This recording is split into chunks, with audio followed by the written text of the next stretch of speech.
have you ever tried to sit down to work and you're saying, I'm gonna get to work, but instead you start scrolling on TikTok, on YouTube, on Instagram. You go, why? Why can't I sit down, focus, and get things done that I do not like or things I feel scared about?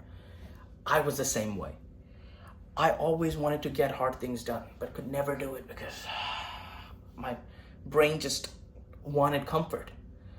And these are the 4 steps I did that allowed me to rewire some things in my brain, to be able to look forward to things that I'm scared of, things I find discomfort in. The first step, figure out what is your discomfort, because you want to get familiar with it. For me, the 2 that came on top of my brain when I started thinking about this was approaching strangers and making content. It could be anything for you. It doesn't have to be instantaneous, but thinking about it a lot is not that helpful. Just think about, what are you scared of the most of doing, and as an action, and then write them down. Just 2, because more than 2, it's really hard to do in one go. For me, it was approaching strangers and content. Write them down in rank. For me, approaching strangers was the most scariest thing in my life. I was shit scared. I was always talking in a high-pitched voice because I'm that scared. I was that scared.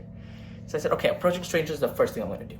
The reason we're trying to write it down is because we want to familiarize ourselves with it. Now let's go to step 2.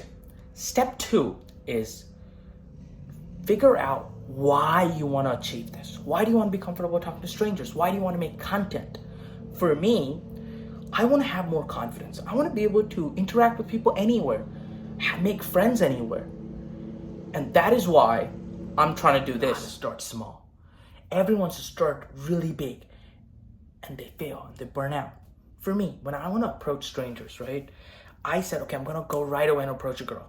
And I tried to ask her out. And I went up to her and I said, hello, hi, my name's Ron. And I was dead silent for a long time because I got that scared. It was really fucking awkward for me. Insanely awkward because I couldn't say anything. I literally just went, hi, my name's Ron. What's your name? And my voice kept breaking. It was awful. And that's where you gotta start really small. Like for approaching strangers, for me, I started, the first level was just say hi, nothing else. Then level 2 was compliment them and just keep walking. Level 3 was start a conversation. Ask them for their name, you say your name and say something. And each level you start holding the conversation longer and longer. And it is hard. It's not gonna be you do today level 1, you might do level 1 for a whole week, not just one day. And it's okay. You have to reward growth. You have to reward you improving, because when you face discomfort, it's gonna be a long road. It's not gonna be a short road. And the only way to focus on getting better and focus that you're gonna be consistent is if you reward yourself. I'm not saying like a treat. I mean, acknowledge that, oh, I went from level 1 to level 2. Acknowledge you became better, because most people burn out when they realize that they're not improving, because it's always it's slower than you ever thought, and then later it becomes faster than you ever believed. And the hardest part is do the slow, because when it's slow, you go, fuck, again I have to do it. I don't want to do it, but again I have to do it. And if you just put small feedback loops of understanding, oh, I'm getting feedback, I'm getting better, it allows you to stay on longer. For example, one of my things was, how long can I hold the conversation before it becomes awkward for me? Another one was, how long can I keep the conversation and make the other person feel important, or how long they're smiling, or how long they're talking? Because what that does is, the outcome doesn't go, oh, are they going to become my friend or not?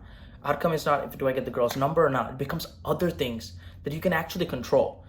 Like, oh, this time I'll try something else to hold the conversation longer. This time I'll compliment her something else so we can talk about it.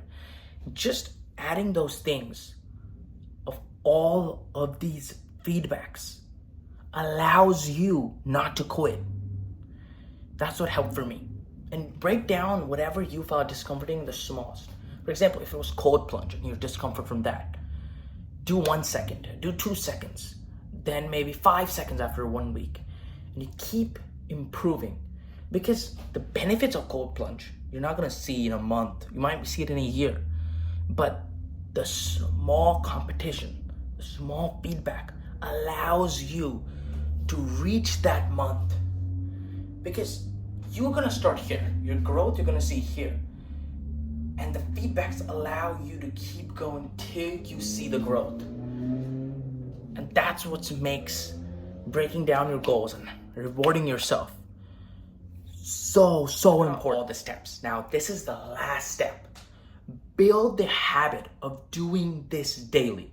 The reason why I say daily is you can do it once a week, you can do it twice a week, but the problem is these are discomforting things and you're gonna talk yourself out of doing them if you do them not that much.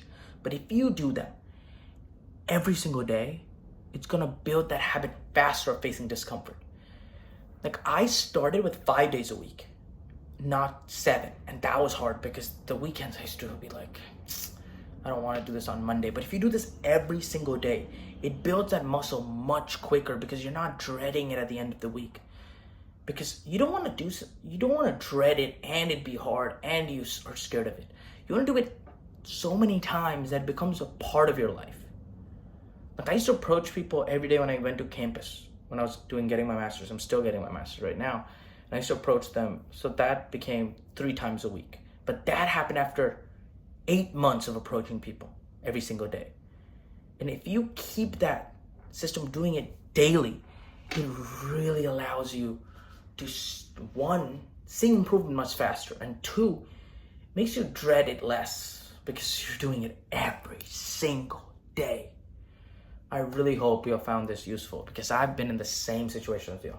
But the thing is, things never suddenly turn from discomfort to comforting. It's always a struggle because there's new problems that arise. There's new things. And just building this muscle of facing discomfort and keeping your brain that, okay, I'm not gonna die. I'm gonna survive is very useful. Thank you so much for watching this video. Also watch my last 2 videos and I'll see y'all next time.